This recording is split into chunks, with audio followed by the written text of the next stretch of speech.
350 meters forwards, 50 meters backwards.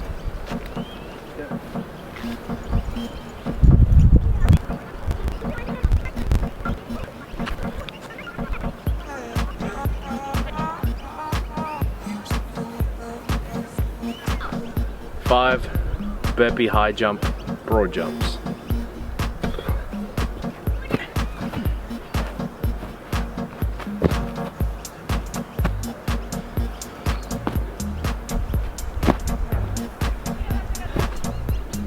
Rounds.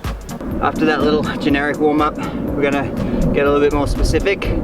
So we want to activate the glutes and the shoulders. We're gonna start in this position on your elbow like a side plank, both knees together.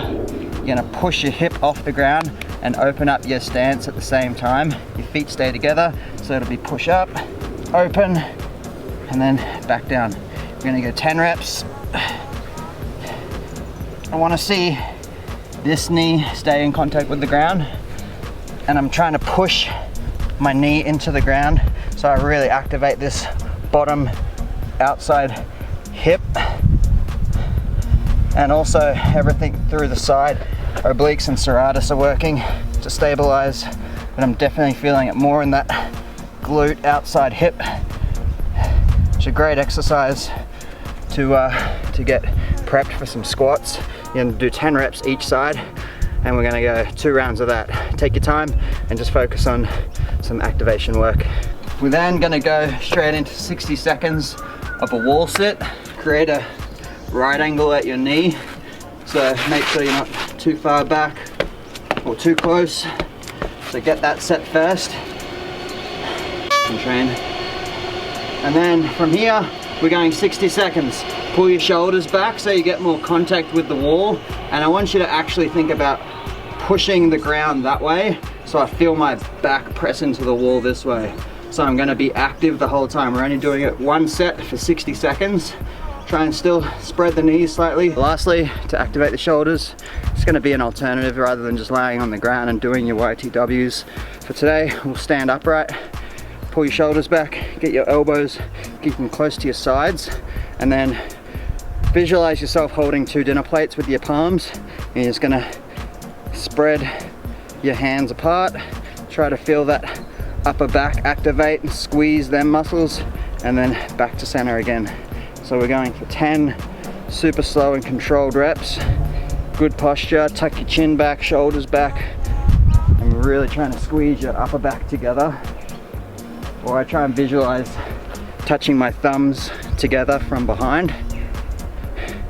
And then after you do 10 reps, we'll think of it just like a non-weighted Cuban press. So up to this 90 degrees, internally rotated. Keep your elbows exactly where they are. Rotate up towards the roof and then press to overhead. Just be in control of your movement. And we're gonna go 10 reps of both movements. If you don't use it, you lose it. Especially mobility in them small joints. Goddamn fucking train.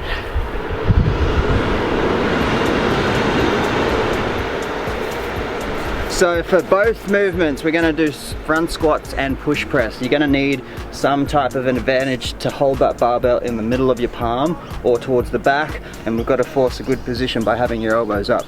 So spending a little bit of time on the wrist could be the difference between you having a very good day at the office and getting really frustrated. So we're gonna start on the wall. The higher you get up, the higher the difficulty will be, or the better range of motion you'll have. So we'll just start at about the belly button height, fingers facing down, and you can just heighten the stretch by bending your knees a little bit, and you just creep up the wall to suit your needs. And the goal is to try and keep your palms flat on the wall. If you find that you got pretty good range, just hang out there. Bend your elbows a little bit if you want to heighten that stretch. I could probably be a little bit better with keeping my palms on the wall. I can still feel the benefits down the forearms, and that's going to help me just keep them elbows nice and high. Yeah. So last one, real quick, that was your wrists. I'm just going to go your hips. So an elevated pigeon stretch is a really good way to hit that stretch hit that pigeon. This is way too high for me, but it should do the trick. I find that it just intensifies the stretch a little bit more rather than just doing it on the floor. And when you do it on the floor, you get really comfortable and you can kind of just stay there for 10 minutes. So by heightening that stretch a little bit and just slowly sinking down, you'll feel that really stretch your glutes a lot more, and that way you're just going to hold it for about 60 seconds, and that should be enough before you start squatting. I am a YouTube star now. You are. That's on the vlog now too.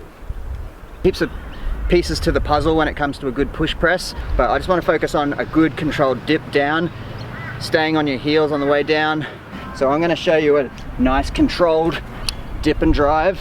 See the bars in contact with my rack position the whole time, and I've got a really good platform for that bar to shoot off.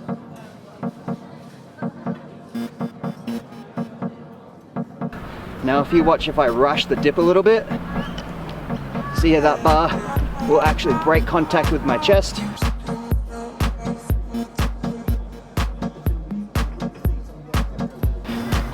And that's a little bit counterproductive to changing that direction of the bar really quickly.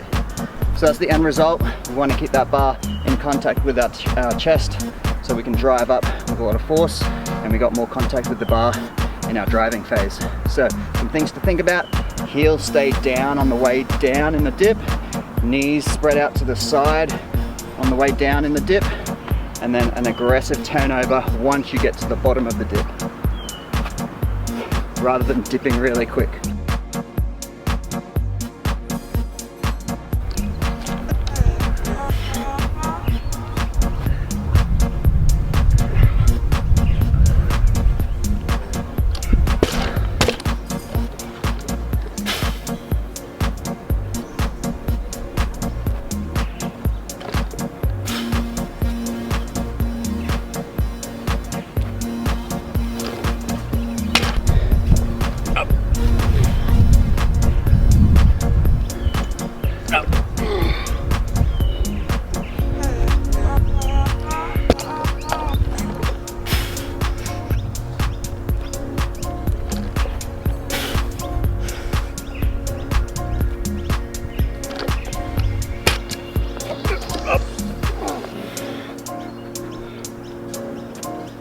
Come on.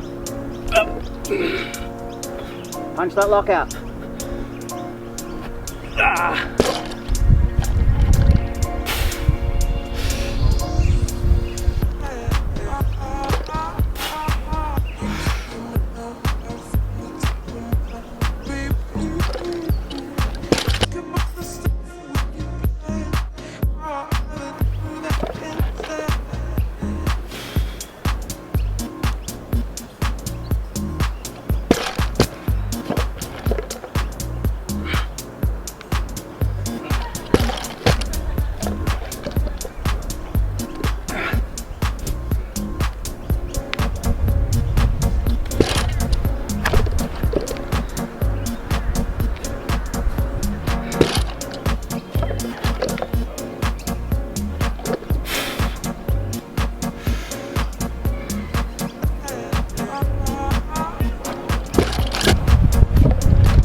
Good heavy day today. 10 sets of 2 push press, followed by 10 sets of 2 front squat.